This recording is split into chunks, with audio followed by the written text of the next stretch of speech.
Bible mission నాయకుడు, Calvary నాథుని ప్రియసుతుడు, ఫాదరు దేవదాసు. బైబిలు మిషను నాయకుడు, కలువరి నాథుని ప్రియసుతుడు, ఫాదరు దేవదాసు. అందరికీ మరణాత. ప్రభునందు ప్రియమైన దేవుని బిడలారా, మరొకసారి దేవుని వాక్యమును అందించడానికి దేవుడిచ్చిన అవకాశమును బట్టి దేవునికి వందనములు స్తోత్రములు చెల్లించుచూ ఉన్నాను. వినుచున్న మీకెల్లరకు మరణాత. పరిశుద్ధ గ్రంథములో నుండి దేవుని వాక్యమును చదువుకుందాము. అపోస్తులైన పౌలు కొరింథీయులకు రాసిన మొదటి పత్రిక 14వ అధ్యాయం 40వ వచనం చదువుకుందాము. సమస్తమును క్రమంగాను మర్యాదగాను జరుగనీయుడి. దేవుడు తన వాక్యమును బట్టి మనల్ని దీవించును గాక. ఆమెన్. ప్రభునందు ప్రియమైన దేవుని బిడలారా, ఈ దినమందు నేను చెప్పనైన అంశము ఏమైనది అంటే, దేవుడు సమస్తమును క్రమముగా జరిగించువారై ఉన్నారు. ప్రియమైన దేవుని బిడలారా, దేవుడు ఏది చేసినా కూడా క్రమముగానే చేసేవారై ఉన్నారు. మనము గమనించినట్లయితే మొట్టమొదటిగా దేవుడు సృష్టిని చేసినప్పుడు సృష్టిలో మానవునికి అవసరమైన సమస్తమును చేసి చిట్ట చివరిగా మానవుని చేసిన వారుగా ఉన్నారు.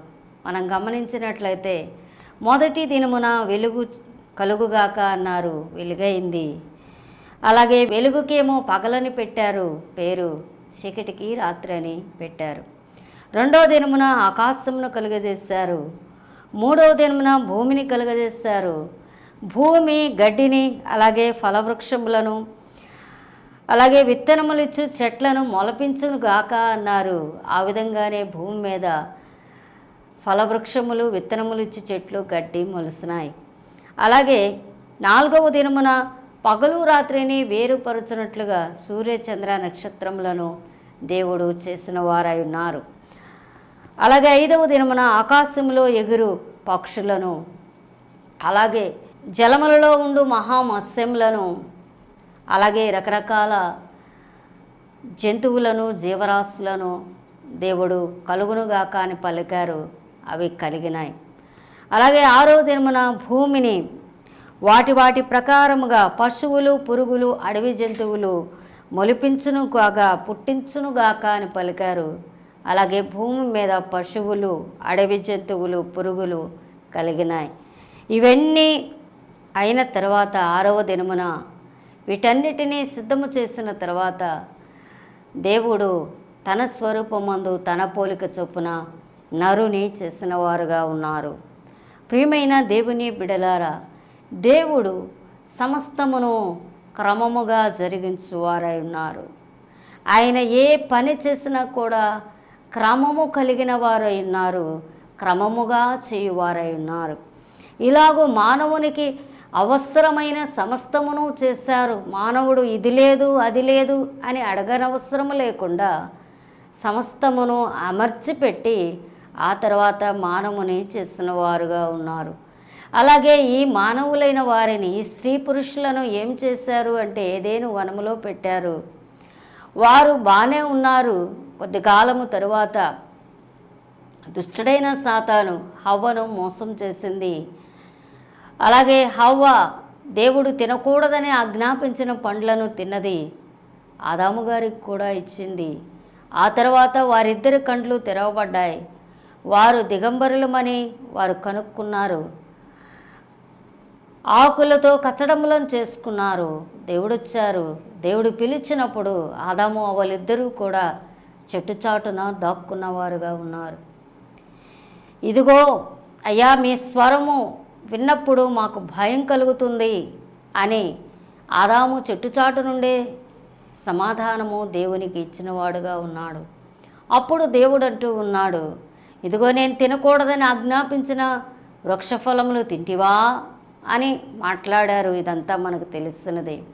ప్రియమైన దేవుని బిడలారా, పాపములో పడిపోయిన ఆజ్ఞను అతిక్రమించిన మానవాళిని స్త్రీ పురుషులైన ఆదాము అవ్వలను విమోచించటానికి రక్షకుని నేను పంపిస్తాను అని దేవుడు ఆదికాండము 3వ అధ్యాయము 15వ వచనంలో వాగ్దానము చేస్తూ ఉన్నారు. ప్రియమైన దేవుని బిడలారా, ఇదిగో పాపములో పడిన మిమ్ములను నేను విమోచిస్తాను, మీ పాపమును పోగొడతాను, మీ పాపమును పోగొట్టే రక్షకుణ్ణి నేను మీకోసం పంపిస్తాను, గనుక మీరు భయపడవద్దు, దిగులు పడవద్దు అని ఆదాము అవ్వలకు చర్మపు చొక్కాయలను కుట్టించి వారికి తొడిగించి ఏదేను వనములో నుండి బయటికి పంపించిన వారుగా ఉన్నారు.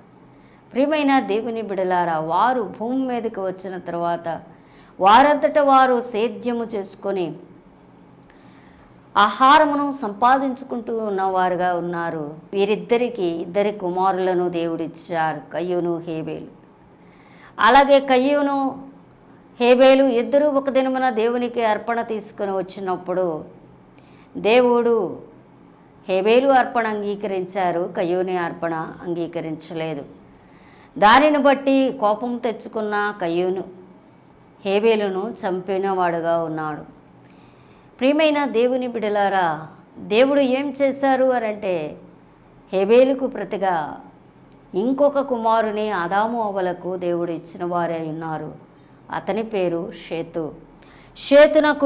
షేతు వంశమును దేవుడు వృద్ధి చేసినట్లుగా, షేతు వంశమును మాత్రమే లెక్కలోనికి తీసుకున్నట్లుగా మనం పరిశుద్ధ గ్రంథము ఆదికాండ గ్రంథములో మనం చూస్తూ ఉన్నాము. అలాగే షేతు ఎనోషును కన్నారు.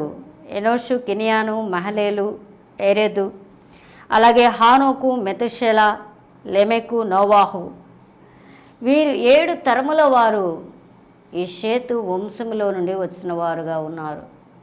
అలాగే మనం గమనించినట్లయితే నోవాహు గారి కాలంలో జల ప్రళయము ద్వారా దేవుడు సమస్త మానవాళిని, సమస్త జీవరాశులను నశింపజేసిన వారుగా ఉన్నారు. నోవాహును, నోవాహు కుటుంబమును మాత్రమే రక్షించారు. అలాగే ప్రతి జంతువులోను, పక్షిలోను, పురుగులోను ఒక ఆడది, ఒక మగది బ్రతికించబడినట్లుగా దేవుడు నోవాహు ఓడలోనికి అవన్నీ ప్రవేశించినట్లుగా చేసి కాపాడిన వారుగా ఉన్నారు. జల ప్రళయం అనంతరము దేవుడు నోవాహును, నోవాహు కుటుంబమును భూమి మీదకి రమ్మన్నారు. వారు వచ్చారు.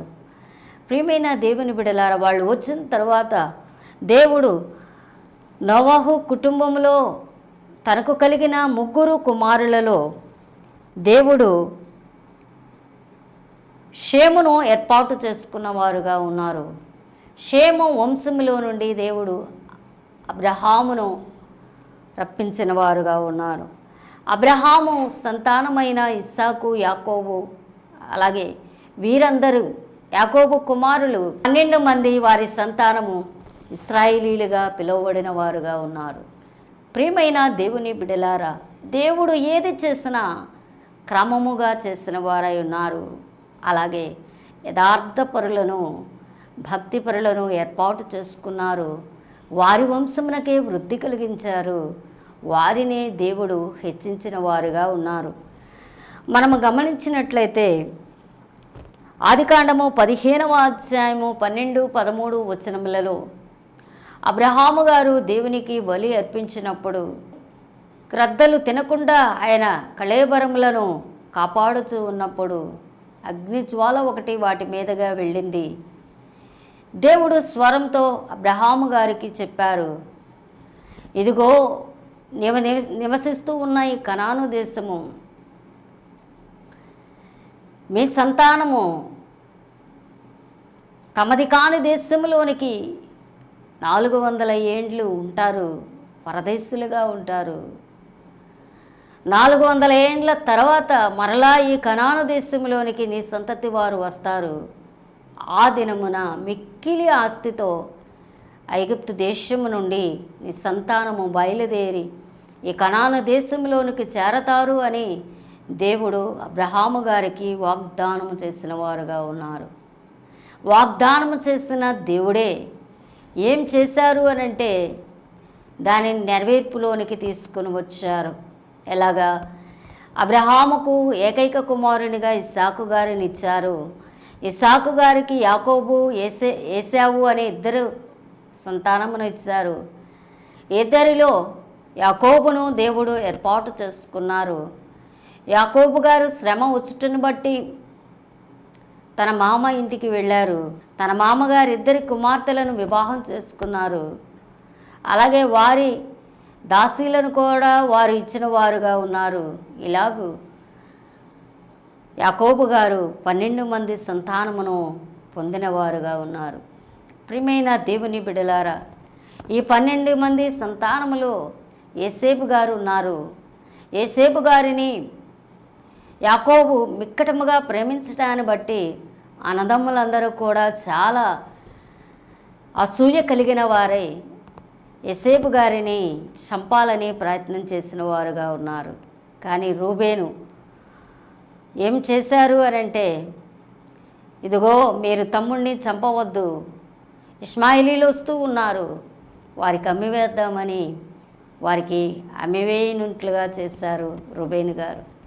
ఆ తర్వాత ఇష్మాయిలీలు ఐగుప్తులో ఆయనను బానిసగా అమ్మినప్పుడు ఐగుప్తులో ఉన్న పోతీఫర్ యోసేపు గారిని కొనుక్కున్నారు. ఆ సమయమున యోసేపు గారు పోతీఫర్ ఇంటికి ఒక బానిస పిల్లవానిగా, ఒక పనివాడుగా వెళ్ళారు. ప్రియమైన దేవుని బిడ్డలారా, అక్కడ ఆయన ఎంతో నమ్మకస్తుడిగా ఉన్నాడు. అలాగే ఆ తర్వాత పోతీఫర్ భార్య ఆయనను శోధించడం, ఆయన చెరసాలలో వేయడం, అలాగే చెరసాలలో వేసిన తర్వాత కర్రల యొక్క భావం చెప్పగలిగిన వరమును దేవుడు ఇచ్చుటను బట్టి ఆ వరమును బట్టి ఫరో యొద్దకు యోసేపు గారు తేబడ్డారు. తర్వాత ఫరో తర్వాత అధికారిగా ఆయన నియమింపబడ్డారు. అలాగే కనాను దేశంలో ఉన్న తన తల్లిదండ్రులైన వారికి ఆ కనాను దేశస్థులకు కరువు రావడాన్ని బట్టి తన అన్నదమ్ములు, ఇదిగో కనాను దేశమైన మన దేశంలో కరువు ఉంది, ఐగుప్తులో ఆహారం ఉన్నదంట, మనం వెళదామని అన్నదమ్ములైన వారు ఐగుప్తు దేశం వచ్చారు. యోసేపు గారు అన్నదమ్ములను గుర్తుపట్టారు. నాన్న మీ తండ్రి బాగున్నారా అన్నారు. ఇవన్నీ అన్న తర్వాత చివరికి 2-3 సార్లు వాళ్ళు ఆహారం కొరకు వచ్చిన తర్వాత యోసేపు గారు తను తాను బయలుపరుచుకున్నారు. అలాగే మన తండ్రి గారు, మీరందరూ మీ సంపద, మీ సంతానమే యావత్తు ఐగుప్తు దేశంలోనికి రండి, నేను నిశ్చయముగా మిమ్మల్ని పోషిస్తాను అని అన్నారు. అలాగే 70 మంది యాకోబు కుమారుల సంతానము ఐగుప్తు దేశంలోనికి వచ్చిన వారుగా ఉన్నారు. ప్రియమైన దేవుని బిడ్డలారా, యోసేపు గారు తెలిసినంత కాలము, అంటే యోసేపును ఎరిగిన రాజులు ఫరోలు పరిపాలన చేసినంత కాలము ఇశ్రాయేలీలైన వారికి ఏమాత్రము తొందర లేదు. వాళ్ళు చాలా ప్రశాంతంగా సమాధానంగా బ్రతికిన వారుగా ఉన్నారు. కొన్ని వందల సంవత్సరాలు గడిచిన తర్వాత యోసేపుని ఎరగని రాజు వచ్చాడు. ఇదిగో ఇశ్రాయేలీలు గోషెను దేశంలో చాలా బలవంతులుగా ఉన్నారు, చాలా సంఖ్య కూడా ఎక్కువగా ఉన్నది. వీరు శత్రువులతో జతకట్టి మనతో యుద్ధమాడి మనలను, మన దేశమును ఆక్రమించుకుంటారేమోనని మగ సంతానాన్ని వధించాలి అనేటువంటి శాసనమును చేసిన వాడుగా ఉన్నాడు ఫరో. ఆ కాలమందు మోషే గారు పుట్టారు. మోషే గారు జన్మించినప్పుడు తన తల్లి ఆయనను దాచిపెట్టింది. 3 నెలల అనంతరము జమ్ము పెట్టెలో పెట్టింది. అలాగే నైలు నదిలో వదిలినప్పుడు ఫరో కుమార్తె చూసింది. ఆ పిల్లవానిని తన కుమారుడిగా పెంచమని దాదీగా ఉన్నటువంటి మోషే గారి తల్లిగారికి అప్పగించింది. 40 సంవత్సరములు మోషే గారు ఐగుప్తు దేశంలో ఫరో కుమార్తె యొక్క కుమారుడిగా పెంచబడ్డారు. ఆ తర్వాత ఐగుప్తీని చంపడాన్ని బట్టి ఈ పరిస్థితి బయటకు వచ్చిద్దేమోనని ఆయన భయపడి మిద్యాను దేశము పారిపోయిన వారుగా ఉన్నారు. ఆ మిద్యాను దేశంలో 40 సంవత్సరములు ఉన్నారు. అక్కడ ఇత్రోను యాజకుని కుమార్తె అయిన సిప్పోరాను వివాహం చేసుకున్నారు. అక్కడ ఆయనకి 2 కుమారులు కలిగారు. ప్రియమైన దేవుని బిడ్డలారా, ఇశ్రాయేలీలు సుమారు 350 సంవత్సరములు బాగా ఉన్నారు. అక్కడ స్థిరపడ్డారు, వ్యవసాయం నేర్చుకున్నారు, కట్టడాలు కట్టడం నేర్చుకున్నారు, విద్య నేర్చుకున్నారు, అన్ని విధాలుగా బాగున్నారు. ఎప్పుడైతే యోసేపుని ఎరగని ఫరో వచ్చాడో, శ్రమను బట్టి, మగ సంతానం వధించబడుట అనే శ్రమను బట్టి వారు 80 ఏండ్లు వారు హింసింపబడిన వారుగా ఉన్నారు. 80 సంవత్సరముల శ్రమ వస్తే కానీ వారికి దేవుడు గుర్తు రాలేదు, దేవుడు చేసిన వాగ్దానం గుర్తు రాలేదు, తమ పితరులైన అబ్రహాము, ఇస్సాకు, యాకోబులు గుర్తు రాలేదు. మనం గమనించినట్లయితే నిర్గమకాండము 2వ అధ్యాయం 23వ వచనం నుండి 25వ వచనం వరకు ఉన్న వాక్య భాగంలో అప్పుడు వారు దేవునికి మొరపెట్టారు, అయ్యా అబ్రహాముకు వాగ్దానం చేసావు కదా, మాది దేశము కాదు, మా దేశమైన కనాను దేశమునకు చేర్చుకోండి, ఇక్కడ మా బిడ్డలను చంపివేస్తూ ఉన్నారని మొరపెట్టారు. ఆ మొర్ర దేవుడు విన్నారు. వారిని విమోచించడానికి దేవుడు మోషే గారిని ఏర్పాటు చేసుకున్నారు గనుక మోషే గారు మందను మేపుచున్న హోరేబు పర్వతం దగ్గరికి దేవుడే పరలోకం నుండి దిగివచ్చారు. ఆయనను ఆకర్షించడానికి మండుచున్న పొద ద్వారా ఆయన ఆకర్షించారు. ఆ పొదలో నుండి దేవుడు మాట్లాడారు. అలాగే విమోచించడానికి విమోచకుడుగా మోషే గారిని ఒప్పించి, మోషే గారికి అద్భుత కార్యములను చూపించి ఆయన ఐగుప్తు దేశంలోనికి మోషే గారిని పంపించిన వారుగా ఉన్నారు. అక్కడ 10 తెగుళ్ళు జరిగిన తరువాత మరలా ఇశ్రాయేలీలను ఆయన బయటికి తీసుకొని వచ్చిన వారుగా ఉన్నారు. ప్రియమైన దేవుని బిడ్డలారా, ఇశ్రాయేలీలు ఐగుప్తు దేశంలో నుండి బయటికి వచ్చిన తర్వాత సుక్కోతుకు వచ్చారు. అక్కడ వారికి పగలు మేఘస్తంభము, రాత్రి అగ్నిస్తంభముగా దేవుడు వారికి తోడుగా ఉండుట ప్రారంభమైంది. వారు ప్రయాణించిన 40 సంవత్సరములు కూడా దేవుడు వారికి తోడుగా ఉన్నారు. అలాగే వారు ఏతాములో దిగినప్పుడు దేవుడు ఏం చేశారు అనంటే వారికి పగలు రాత్రి మేఘస్తంభమును తోడుగా ఉంచిన వారుగా ఉన్నారు. అలాగే బయల్సెఫోను దగ్గర ఎర్ర సముద్రమును పాయలు చేసి శత్రుభీతి లేకుండా చేశారు. ఈ కార్యమును బట్టి మోషే యందును యెహోవా యందును నమ్మకం ఉంచటం ఇశ్రాయేలీలకు నేర్పిస్తూ ఉన్నారు. తనను నడిపించుతున్న నాయకుడైన మోషే గారిని నమ్ముట దేవుడు ఇశ్రాయేలీలకి నేర్పిస్తూ ఉన్నారు. అలాగే మనం గమనించినట్లయితే దేవుడు ఏం చేశారు అనంటే వారు షూరు అరణ్యంలోనికి వచ్చిన తర్వాత మారా అనే చోటుకు వచ్చారు. అక్కడ నీళ్లు చేదుగా ఉన్నాయి, నీళ్లు మధురంగా దేవుడు మార్చివేసిన వారుగా ఉన్నారు. అలాగే ఏలీములో 12 నీటి బుగ్గలు, 72 ఈత చెట్లు ఉన్నాయి. వాటి ద్వారా ఇశ్రాయేలీలను పోషించారు. ఆ తర్వాత వారు సీను అరణ్యమునకు వచ్చిన తర్వాత మన్నాను కురిపించిన వారుగా ఉన్నారు. మన్నాను కురిపించినప్పుడు దేవుడు ఒక మాట చెప్పారు వారికి, ఒక్కొక్కరికి ఒక్కొక్క ఓమెరు చొప్పున మీరు సమకూర్చుకోవాలి. మీ ఇంట్లో ఎంతమంది ఉంటారో దానిని బట్టే మీరు కొలత ప్రకారము, లెక్క ప్రకారము మన్నా కూర్చుకునుట మీరు కూర్చుకోవాలి అని చెప్పారు. అలాగే 7వ దినము విశ్రాంతి దినము కనుక మీరు మీ ఇండ్లలోనే ఉండాలి, ఎవరునూ బయటికి రాకూడదు అని చెప్పారు. అలాగే వారు ఇండ్లలోనే ఉండాలనే కండిషన్ దేవుడు పెట్టిన వారుగా ఉన్నారు. 7వ దినమునకు కావలసినటువంటి ఆహారము 6వ దినమునే దేవుడు కురిపిస్తాను కనుక 6వ దినమున మీరు ఏం చెయ్యాలి అని అంటే 2 రోజులకు సరిపడా మన్నాను సమకూర్చుకోవాలి అని చెప్పారు. అలాగే మొదటి 5 దినాల్లో కూడా ఏ రోజు ఆ రోజే మీరు సంపూర్తి చేయాలి. అలా కాకపోతే గనక ఆ ఆహారము కుళ్ళిపోతుంది. అలాగే ఎవరైనా కొందరు అత్యాశగా సమకూర్చుకుంటే ఆ ఆహారం పురుగు పట్టింది, కుళ్ళిపోయింది, వారు పడవేసిన వారుగా ఉన్నారు. ప్రియమైన దేవుని బిడ్డలారా, మన్నాను కురిపించి దేవుడు ఏం చేస్తూ ఉన్నారు ఇశ్రాయేలీల కంటే ఒక పక్కన పోషిస్తూ ఇంకొక ప్రక్కన దేవుడు చేస్తూ ఉన్నారు. ఆయన చెప్పింది చేయుట, ఆయన మాట వినుట అలవాటు చేస్తూ ఉన్నారు నెమ్మదిగా. ఆ తర్వాత వారు రెఫిదీములో దిగారు. వాళ్ళు నీళ్లు లేవన్నారు. దేవుడు బండలో నుండి నీళ్లు రప్పించారు, నీళ్లు త్రాగారు. అలాగే అమాలేకీయులతో యుద్ధం ఆడారు. యెహోషువ గారి నాయకత్వంలో యుద్ధ సన్నద్ధులైన యవనస్తులైన వారిని తీసుకొని వెళ్ళారు. అమాలేకీయులతో యుద్ధం ఆడారు, గెలిచారు. కొండపైకి మోషే గారు వెళ్ళారు, చేతులెత్తి ప్రార్థన చేశారు.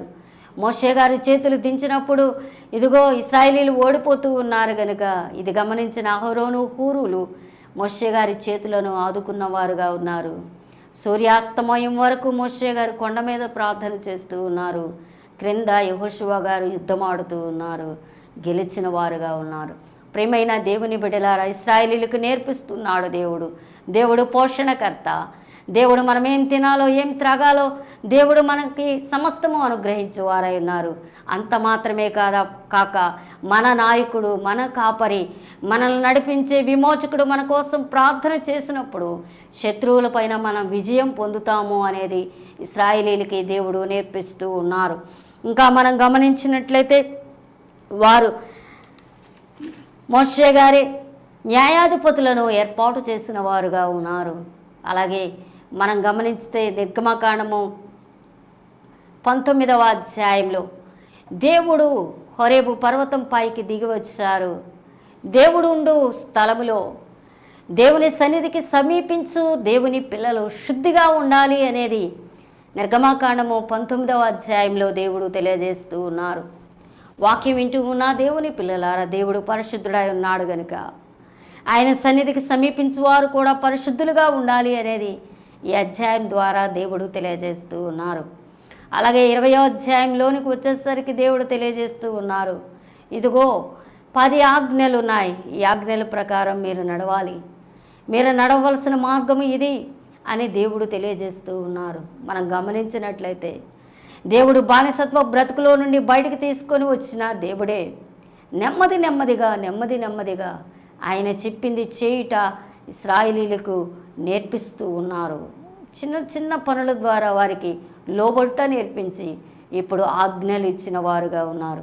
అలాగే మోషే గారు 10 మందికి ఒకరు, 50 మందికి ఒకరు, 100 మందికి ఒకరు, 1000 మందికి ఒకరు ఇలాగ న్యాయాధిపతులను ఏర్పాటు చేశారు కనుక దేవుడే న్యాయాధిపతులు న్యాయము ఎలా తీర్చాలో వారికి న్యాయశాస్త్రమును, న్యాయ విధులను ఏర్పాటు చేసి మోషే గారికి చెప్పి మోషే గారి చేత వ్రాయించి దానిని ఇశ్రాయేలీల న్యాయాధిపతులకు ఇచ్చినట్లుగా నిర్గమకాండము 21వ అధ్యాయం నుండి 23వ అధ్యాయం వరకు ఉన్న వాక్య భాగంలో మనం చూస్తూ ఉన్నాం.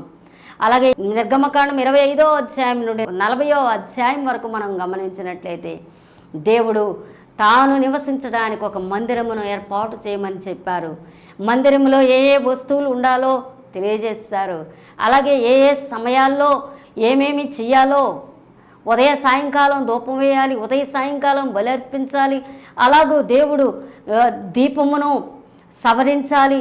అలాగే మందిరం ఉన్నప్పుడు మందిరం యొక్క పనులను జరిగించడానికి దేవుడు లేవి గోత్రమును ఏర్పాటు చేసుకున్నారు.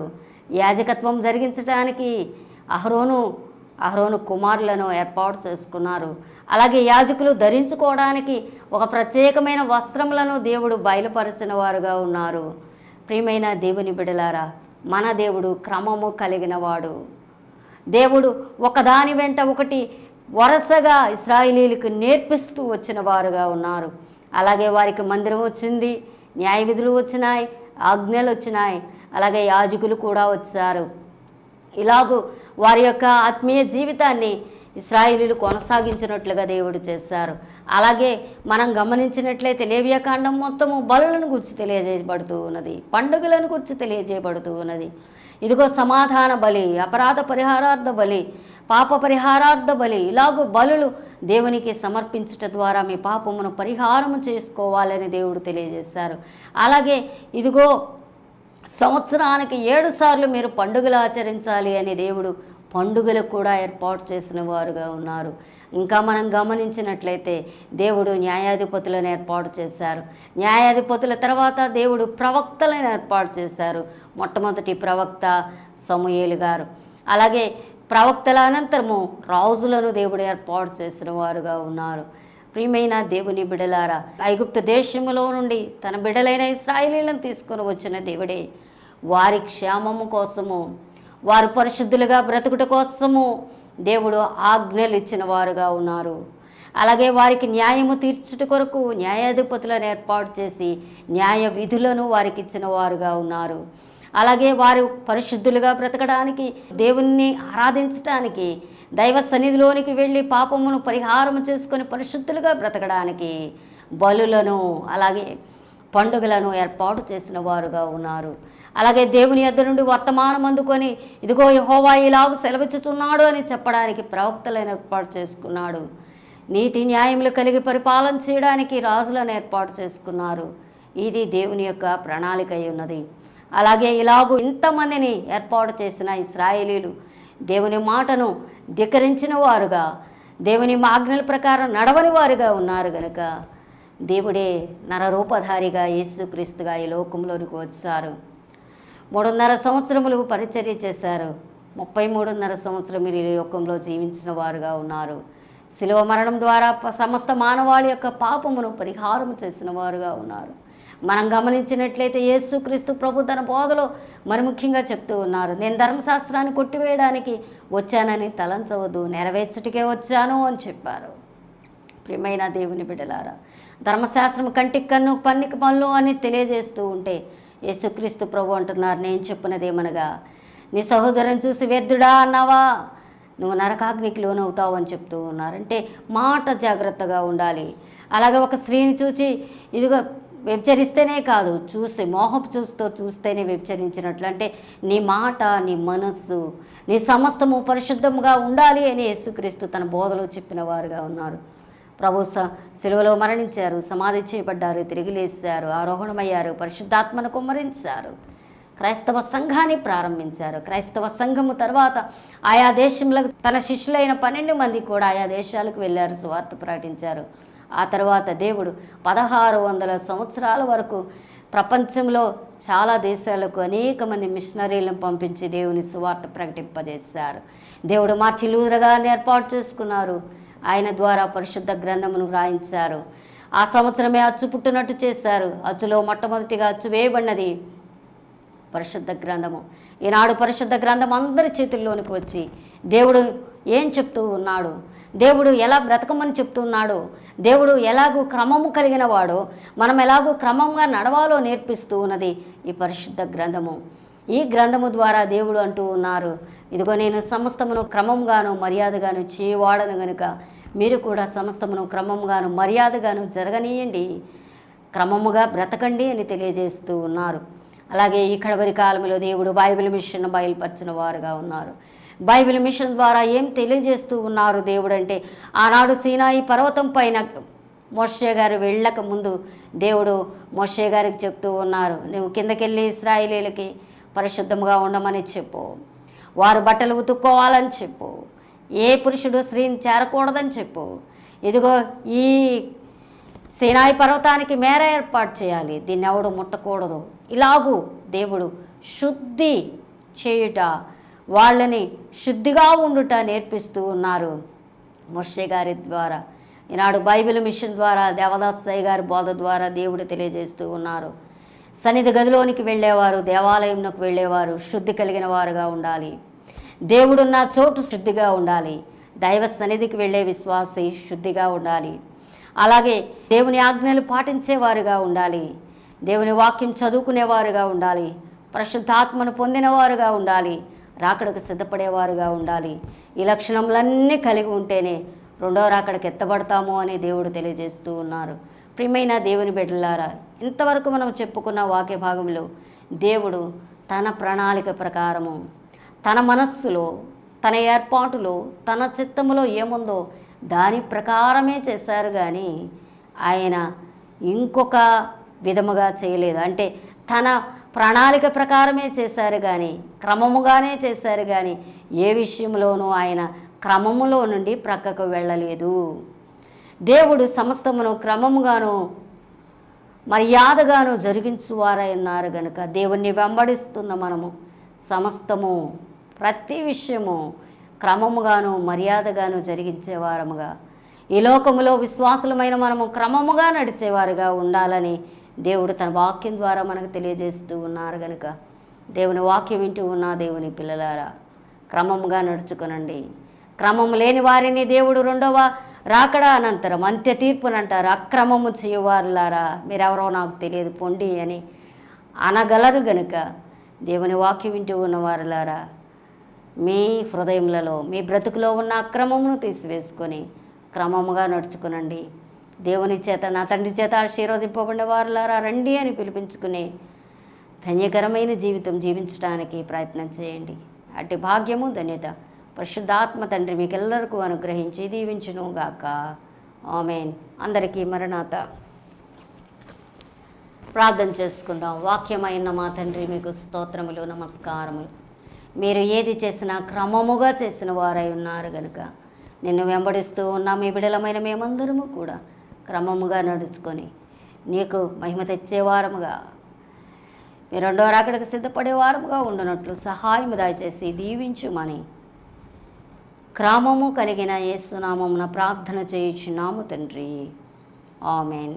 తన పిల్లలైన ఇశ్రాయేలీలను విమోచించుటకు, బానిసత్వము నుండి రక్షించుటకు మోషే గారిని ఏర్పాటు చేసుకున్న తండ్రి అయిన దేవుని ప్రేమ, సమస్త మానవాళిని విమోచించుటకు, సాతాను బానిసత్వము నుండి కాపాడుటకు తన ప్రాణమును రక్తమును ధారపోసిన కుమారుడైన క్రీస్తు వారి యొక్క కృప అందరి అంతరంగంలో నివసించి సాతాను యొక్క బానిసత్వము నుండి విడిపించబడాలనే ఆశను కలిగించి విమోచింపబడిన వారుగా ఉంటూ పరిశుద్ధులుగా ఉంటూ రెండవ రాకడకు సిద్ధపడకు భాగ్యము, ధన్యత అనుగ్రహించుచూ ఉన్న అంతరంగ నివాసి అయిన పరిశుద్ధాత్మ తండ్రి యొక్క అన్యోన్య సహవాసం సదా మీకు తోడయండి. క్రమంగా నడుచు భాగ్యము, ధన్యత ప్రభు మీకు ఇచ్చి దీవించును గాక.